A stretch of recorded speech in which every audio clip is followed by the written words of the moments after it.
Morning, Candace. Wish we were talking to you under different circumstances. Before we get into if any laws were broken, we need to know the law. So break it down for us, Candace. There's nothing that really justifies what we just saw, but what are the rules about vaping on the Ocean City, Maryland Boardwalk? Right. Well, Maryland in general, you can vape. You just can't vape on the trains. You can't vape in restaurants, and you can't vape on the boardwalk. But it's like smoking. So if you do vape, you normally get a $100 fine and a citation. So therein lies the problem. What happened here? When people smoke on a regular level, they do not get this happening to them, right? This is something that really is excessive. And when people think about this, they have to think about what would happen to someone who smokes cigarettes, because it's the same thing. And this does not happen when people smoke cigarettes in prohibited areas. So, Candace, these charges have been brought against the teenagers in both of these cases. Based on what we just saw, I really want to ask you when the charges would be coming against those who assaulted them. I mean, this is assault. But give us an update on the sham cases against the teenagers, please.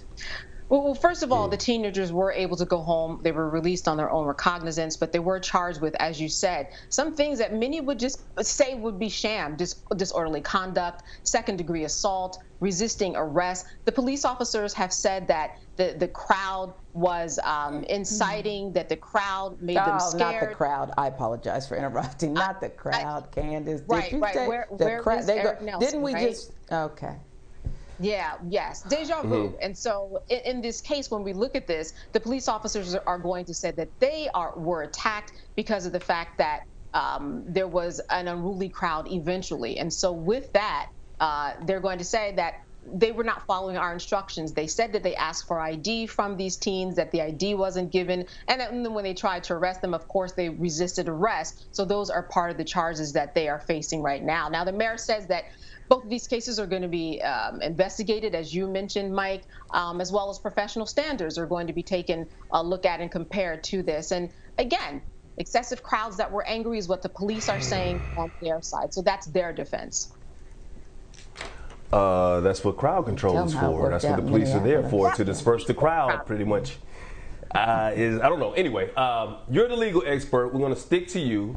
The case is under review, but we need you to review it right now. Now, we know we don't see everything that happened there, Candace, but we see enough. We see the videotape. We see a young man on the ground being under control, under 4 officers being kneed repeatedly. And in the separate incident, we see a man with his hands, a young man with his hands in the air, and then he gets tased.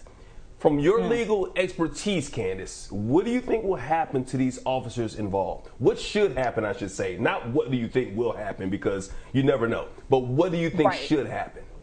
Right. What should and could happen, 2 different things. But what should happen is this. This is going to be a case, obviously, of excessive force. We have heard that. And again, you have to think of it in terms of someone who is breaking the law when they are smoking a cigarette. Does this happen? It does not. Normally there's a question. Normally you find them. This is treated like any other kind of traffic maybe stop in terms of, okay, you ran a red light or you ran a stop sign. Here's a citation, $150, $100, you can go home. What this was excessive. What this was police officers who once again let a crowd get in the way. And as you said, crowd control is something that police officers are responsible for. That's a part of their job. So I think that these police officers are going to be handed severe punishment within the next few days. Of course, as normal, they haven't released any of the names of the police officers. We might get video cams from them in terms of their perspective, in terms of what was going on. But the outcome is going to be the same. This was excessive force. When it comes to vaping, there's no reason why this should have escalated to the way that it did. Even if they said, I don't want to show you my ID, or even if they did do something, there's a fine involved, there's a threshold, and they went far and beyond it. Yeah, Candace, one of the teenagers, Brian Anderson, says he was just walking and he didn't even know he was under arrest or what he was even being tackled for. He said he was grabbed from behind and he kept asking. Another says, you know, I was already on the ground and the officer said the resisting came in when they saw his right muscle tense up and his fist form But again, you're being tased and kneed, right. and the governor calls this disturbing. Other lawmakers call it disturbing, and when Mike tossed to it, he called it disturbing. We're warning people it's responsible to do, but I guess what I'm wondering is, when do you think, what needs to happen for us to move beyond what is labeled disturbing, but as Black and brown people are all too familiar with, into something that has a legal trigger instantly instead of all these high-level ongoing investigations? Well, you mentioned something that I think we all can understand. That is this whole idea of these racist tropes that many people understand or try to see when they see us, right? Like Ava DuVernay's film, When They See Us. What is it that police officers see when they see these young Black and brown boys? And how do we change that narrative? So we really do need to retrain the police to understand what they're seeing and who they're interacting with, that they're interacting with anybody else who might be a white teen. And just because they're Black and because they see their muscles tense up doesn't mean that they're people who should be tied up like hogs, as one of these gentlemen was, and be carried away. We need to retrain these police officers so that when they see us, they see something different, not a threat, not harmful, but just somebody who might be scared. Anytime a police officer approaches you, you're going to be scared. These young men, they got in trouble a lot because maybe they used profanity. That's what happens when a police officer is going to accost you out of nowhere. You might cuss, right? You might be mad at them. We've seen that in recordings over and over again. And is that against the law?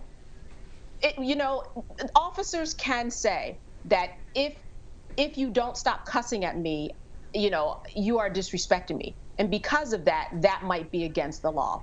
But I really think, let's face it, it's a cuss.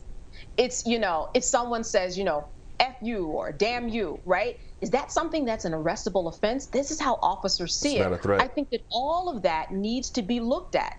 All right, these are words, but I don't think in this case or any case when someone is stopped that they are fighting words. When you are stopped, you are scared. If he was pummeled from behind, he is scared. And so these are things that I think officers have to look at and definitely be retrained. We've seen some great examples in the country about how officers are doing this, but they need to do this overall. This is why this legislation, the George Floyd Justice in Policing Act, is very important at this time.